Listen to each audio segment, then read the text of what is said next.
22년 전 한 대학 교수와 그 아내는 경기도 용인 산자락의 조용한 전원주택가에 터를 잡고 살고 있었습니다. 그날도 여느 때와 다를 바 없는 평범한 하루였습니다. 하지만 밤이 깊은 시간, 이 집으로 조용히 숨어든 불청객들.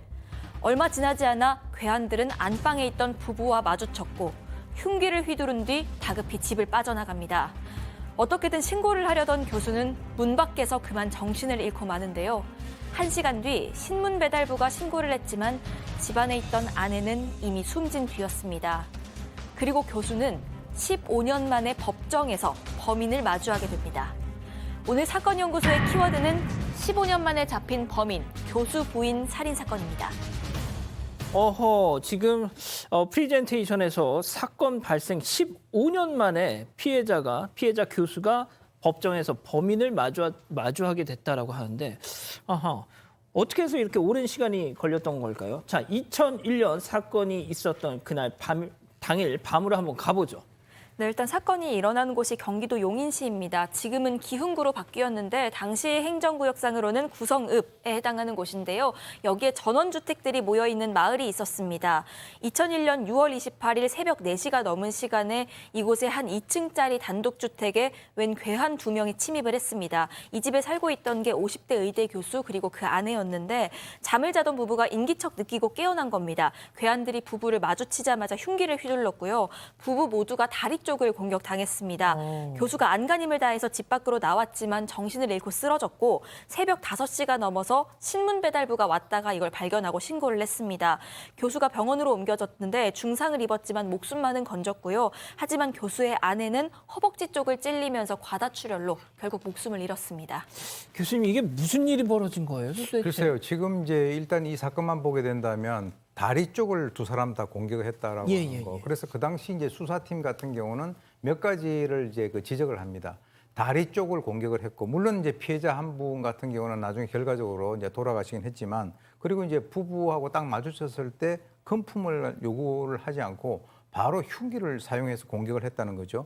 그래서 이게 혹시 이게 금품 목적이 아닌 게 아닐까라고 생각도 했고. 원한 관계. 네, 그러니까 이제 어떤 뭐 흉기만 휘두르고 바로 이제 도망을 간 것으로 봐서는 그 사람들이 직접적으로 어떤 그 원한 관계가 있는 것이 아니라 혹시 뭐 청부를 받아가지고 뭐 겁을 준다든가 이렇게 하는 그 과정에서 피해자가 한 명이 사망한 것은 아닐까 이렇게 이제 판단을 했는데 자관이 이제 수사 초기 단계에서는 그 현장에 있는 여러 가지 어떤 사항들을 놓고 과연 어떤 방향으로 수사를 해야 될 것인가 하는 그런 단계이기 때문에 여러 가지 어떤 그 추정이 가능합니다. 야, 이게 일단 원한 관계 아니면 청부 세상에.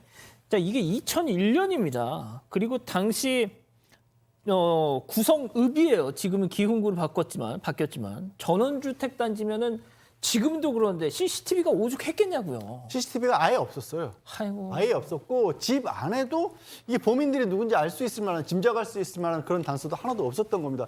결국에는 이제 경찰이 이른바 저인망식 수사로 바꿔서 하나하나 다 뒤져보기 시작했는데 일단 한 가지 생각해 본 게 범인이 둘이니까 그럼 이들끼리 뭐 이렇게 전화라도 하지 않았을까? 그래서 인근 기지국 휴대전화 사용한 사람들 다 뒤졌는데 네. 거기서도 의심가는 사람이 아예 없었고요. 그 과정에서 이 부부가 이사하는 과정에서 이유다 살짝 다툼이 있었다 이런 얘기가 있어서 또 조사를 해봤는데 역시 거기서도 의심가는 점을 찾지 못했습니다. 원한 관계 아닌가 싶어서 불편했던 이웃을 수사해봤는데 그것도 아니었다. 자, 그러면은 이거 어떻게 단서를 좀 잡을 수 있어요? 사실 저 당시에 수사를 하면서 별 소득이 없었습니다. 그래도 6년간이나 수사를 지속하다가 2007년도에 미제 사건으로 분류돼서 사실상 수사가 종료가 됐던 거죠. 근데 아시는 것처럼 이제 살인죄 공소시효가 폐지가 되고 나서 14년이 지나서 경찰이 다시 이 사건을 수사하기 시작을 합니다. 근데 참 이게 무슨 드라마에나 나올 법한 그런 상황이긴 한데 2001년 당시에 이 사건을 수사하던 수사팀 막내가 이 재수사 팀장으로 돌아오게 됩니다. 아, 진짜요? 네, 그래서 현장에서 꼼꼼히 그 당시 기록들을 다시 한번 찾아보기 시작하게 된 겁니다. 야, 진짜 막내로 이 수사를 하다가 솔직히 이게 미제 사건으로 분류가 됐으니까 얼마나 경찰관으로서 재직하는 내내 찜찜했겠습니까? 뭔가 좀 막힘. 자, 그런데 이게 다시 팀장을 맡으면서 복귀를 합니다. 그리고 공소시효까지 폐지가 되면서 재수사를 시작합니다. 자, 15년 만에 범인들 중 한 명을 붙잡을 수 있었습니다. 자, 그 범인의 당시 모습 보고 가시죠. 정말 죄송합니다. 정말 속죄하며 살겠습니다. 정말 피해자분들한테 정말 죄송합니다. 자, 속죄 같은 소리 하고 있네요. 자, 15년 동안 정말 쥐 죽은 듯이 꽁꽁 숨어 살다가 지금 잡혔습니다. 예. 네, 이게 그 재수사팀이 당시 그 대상에 올랐던 인물들, 그러니까 2001년에 수사했던 그 인물들을 하나하나 다 다시 살펴봤습니다. 그러다가 조금 이상한 점이 잡혔던 건데요. 네. 14년 전에 진술 기록이 남아 있어서 이걸 살펴봤는데 그 사람한테 다시 연락을 한 겁니다. 근데 말이 바뀐 정황이 있었습니다.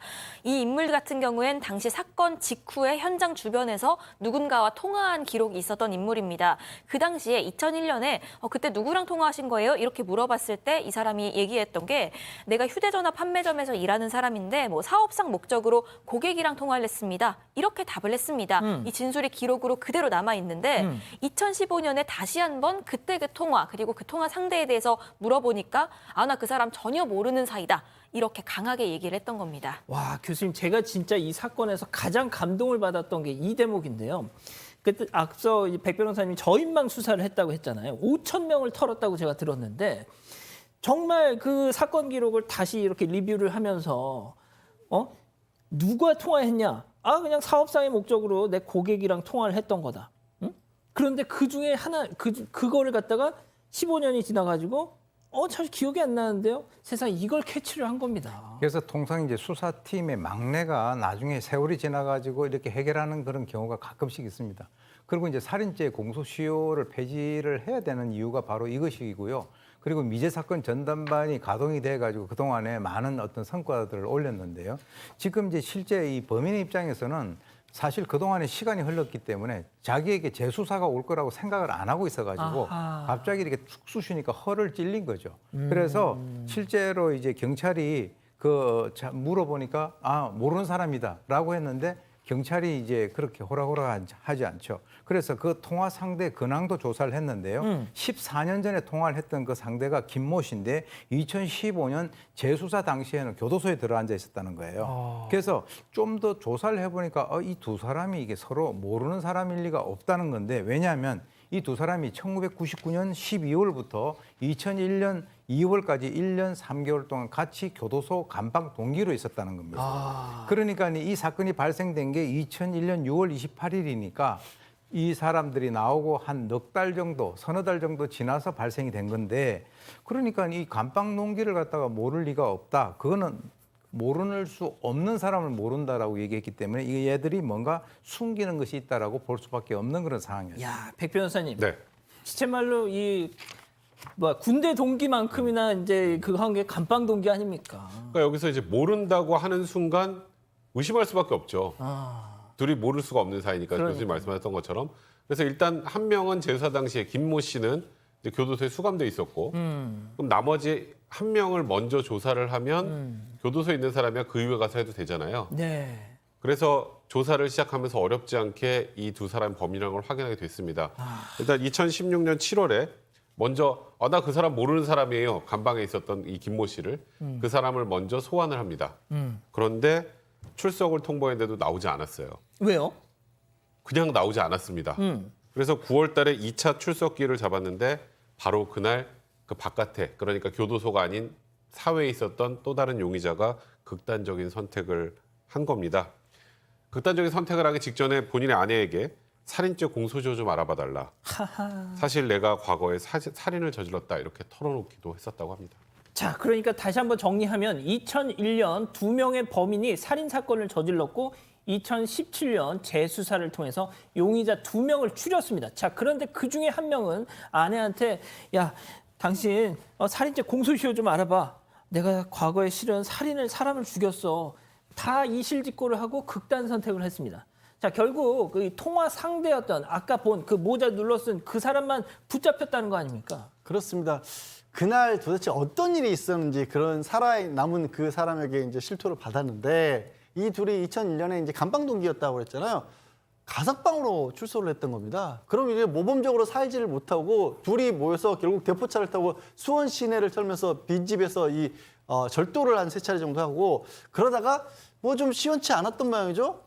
용인 쪽에 그 골프장 가는 쪽에 부자 동네가 있다. 거기를 한번 가보자라고 그렇게 의기투합을 한 겁니다. 그리고 돌아다니다가 이 교수 부부 집을 좀 눈여겨봤는데 마침 차가 없더랍니다. 그러니까 이거 사람이 없겠구나, 빈집이겠구나라고 생각을 하고 1층 창문으로 넘어 들어갔는데 1층 창문으로 넘어간 데가 서재였대요. 그 책밖에 없었을 거 아닙니까? 뭐 훔쳐갈 게 뭐 있어요. 그래서 2층까지 뒤지기 시작했고 안방문을 열었는데 교수 부부가 있었던 거예요. 그러니까 교수 부부는 또 이 한밤중에 이 사람들이 뭐 낯선 사람들이 들여다봤어요. 얼마나 놀랬겠어요. 예. 소리를 지르니까 흉기를 휘둘렀고 그리고 2층 창문으로 빠져나갔던 겁니다. 자, 출소하고 나서 얼마 되지도 않아서 한탕 해보자면서 저짓을 벌인 거군요. 네, 앞서 교수님 말씀하셨듯이 그리고 이 사건 전말이 드러났을 때 영상으로 보신 김 씨는 이미 다른 죄를 저질러서 또 교도소에 들어가 있던 상황이기도 했습니다. 그리고 이 사건 수사 도중에는 서울에서 저지른 2번의 주거침입 성폭행 이 사실도 드러나기도 했습니다. 이 용인 교수 부인 살인 사건에 대해서는 재판에서 강도질하러 들어갔던 거고 놀라서 좀 우발적으로 살인을 했던 거다 이렇게 주장을 했는데요. 그러니까 강도치사죄를 주장을 한 겁니다. 이렇게 볼 경우에 이미 공소시효가 지난 사건이 되어버리기 때문이었던 걸로 보이는데 아내를 잃은 교수가 앞서 이 프레젠테이션에서도 말씀드렸다시피 15년 만에 법정에 출석해서 증언을 했습니다. 당시에 교수 부부를 두고 이들이 서로 죽여버리자 뭐 이런 얘기를 서로 주고받았다 이런 사실을 증언했습니다. 검찰 역시도 이들이 흉기를 미리 준비해간 사실 등으로 볼 때 이 범행을 계획했다고 봤습니다. 자, 보십시오. 살인, 강도, 성폭행까지 저지른 인간이 카메라 앞에 서더니 15년 만에 잡혀가지고 속죄하겠습니다. 교수님, 어떤 처분을 받았나요? 지금 이제 강도치사가 아닌 강도살인죄로 인정이 돼가지고 무기징역을 1심에서 받았습니다. 그런데 아까 그 얘기했지 않습니까? 속죄한다고. 그런데 속죄하면 그걸 그대로 받아들여야 되는데 사람은 그렇지 않죠. 그래서 범인이 또 항소를 했습니다. 항소를 했음에도 불구하고 2심에서 역시 무기징역이 이제 선고가 돼가지고 지금 현재 그 확정 그리고 수감 중인데요. 제가 봤을 때는 이 개인적으로 이 살인죄 공소시효가 폐지가 됨으로써 사람을 살해한 사람 같은 경우는 본인이 이 세상을 떠날 때까지 다리를 갖다가 뻗고 잘 수가 없는 그런 식으로 된 것은 그나마 지금 이제 공소시효, 이 살인죄 공소시효가 폐지된 것은 다행이다 이렇게 생각이 듭니다. 알겠습니다. 가족 여러분 잊지 마시고 구독과 좋아요, 알림 설정 여기.